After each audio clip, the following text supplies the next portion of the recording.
अस्सलाम वालेकुम। आज का जो टॉपिक है बेटा इसका नाम है economic gains due to fungi या कमर्शियल इंपॉर्टेंस फंजाई के देखते हैं, जो बहुत ज़्यादा इंपॉर्टेंट है। फंजाई का टॉपिक जो पेपर में as a short question, long question और एमसीक्यूज के लिए बहुत ज़्यादा इंपॉर्टेंट है, तो याद देखिएगा। बहुत सिंपल और आसान सा टॉपिक है। कुछ फंजाई ऐसे होते हैं जो एडिबल है, जो खाई जाती है। जैसे मिसाल के तौर पर 200 स्पीशीज़ है मशरूम की, जो कि एग्रीकस स्पीशीज़, मशरूम का जो स्पीशीज़ है जिसको कहा जाता है एग्रीकस।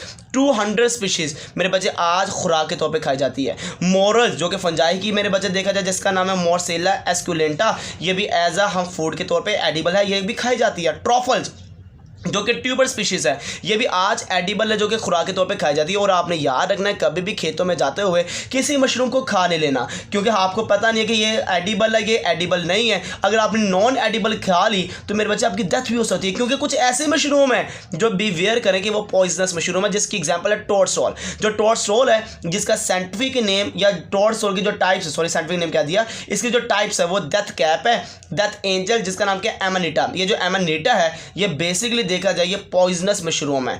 जिसके एक और भी एग्जांपल है जो कि पॉइजनस मशरूम है, जैक ओ लैटरन, जो कि मशरूम है, ये भी पॉइजन मशरूम, इसको आप खा नहीं सकते। अब जैक ओ लैटरन के मशरूम को याद रखिएगा, इसका साइंटिफिक नेम क्या है, एम्फालोटस ओलिएरियस, एम्फालोटस ओलिएरियस, जिसके गिल्स ग्लो करते हैं डार्क कलर में।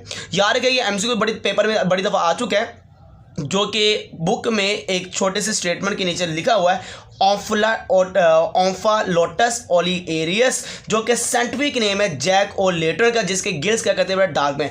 अब ये जो फंजाई आपने इसको खा सकते क्योंकि ये पॉइजनस है, और जिनको खा सकते थे एडिबल थी वो मशरूम थी, मॉरल से, और बड़ा कौन सी, बड़ा ट्रफल से। और कुछ ऐसी भी मशरूम है जो कि मेरा इंडस्ट्री में बड़ी दफ़ा यूज़ हो रही है, जैसे कि मिसाल के तौर पर यीस्ट, ये प्रोडक्शन ऑफ ब्रेड लीक्वर में यूज़ हो रही है। ये प्रोडक्शन किसके लिए बेटा, ब्रेड और लीक्वर की प्रोडक्शन में ये इस्तेमाल हो रही है। पेनिसिलियम जो कि आजकल यूज़ की जा रही है फ्लेवर और अरोमा और कलर देने के लिए। किसको बेटा, चीज़ को।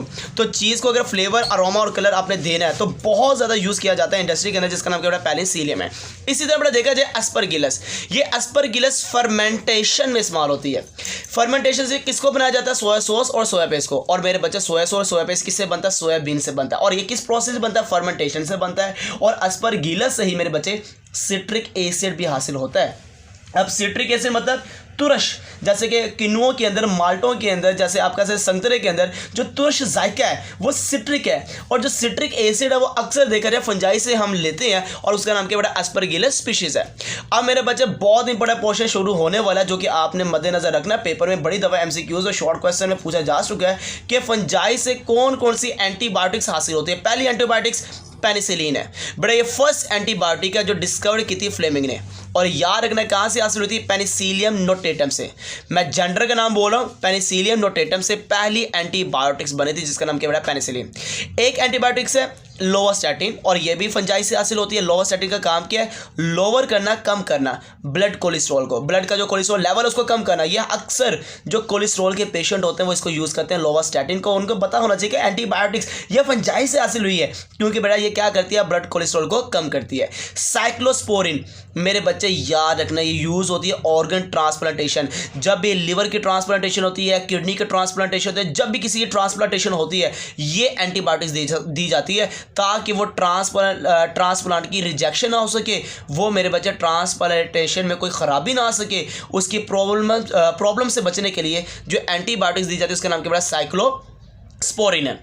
एक का नाम है एरागोटिन। बेटा एरागोटिन ये बहुत दफ़ा यूज़ होती है, और ये अक्सर घरों में यूज़ होती है। ये यूज़ करती है रिलीव करने के लिए, वन काइंड ऑफ हेडेक, आधे सर की दर्द को दूर करने के लिए एरागोटिन हासिल की जाती है, जिसको कहते हैं ना माइग्रेन का अटैक हो गया। माइग्रेन क्या है, आधे सर का दर्द, और उसको रिलीव करने के लिए कौन सी इस्तेमाल होती है, एरागोटिन होती है।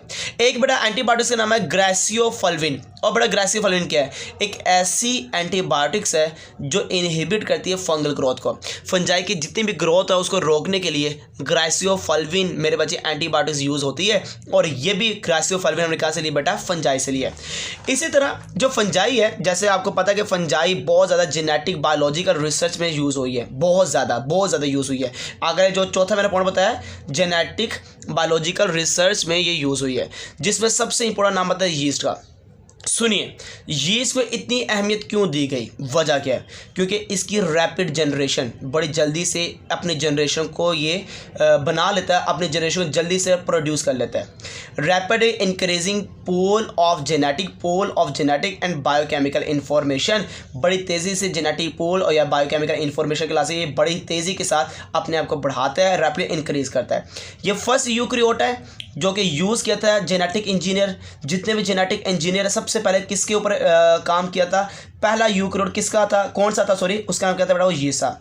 1983 में फर्स्ट आर्टिफिशियल जो फंक्शनल क्रोमोसोम बना था स्कैरोमाइसिस सेरेविसाई के अंदर। तो स्कैरोमाइसिस सेरेविसाई भी कौन बड़ा? यीस्ट है। सबसे पहला क्रोमोसोम आर्टिफिशियल जो बनाया था जिसके अंदर, वो यीस्ट था। इवन के जो पहला यूकैरियोट है जिसका जीनोमिक सीक्वेंस, सारे जीन्स के बारे में हमें पता है, जो कि स्टडी किया था 1996 के अंदर, सबसे पहले जीनोमिक सीक्वेंस के लिए जो स्टडी हुई थी वो यीस्ट के अंदर हुई थी। जो यीस्ट है ये भी इन्वेस्टिगेट करते हैं, हम आजकल इसको यूज़ कर रहे हैं बनाने के लिए, प्रोडक्शन करने के लिए, किसकी बेटा? हार्मोन्स की।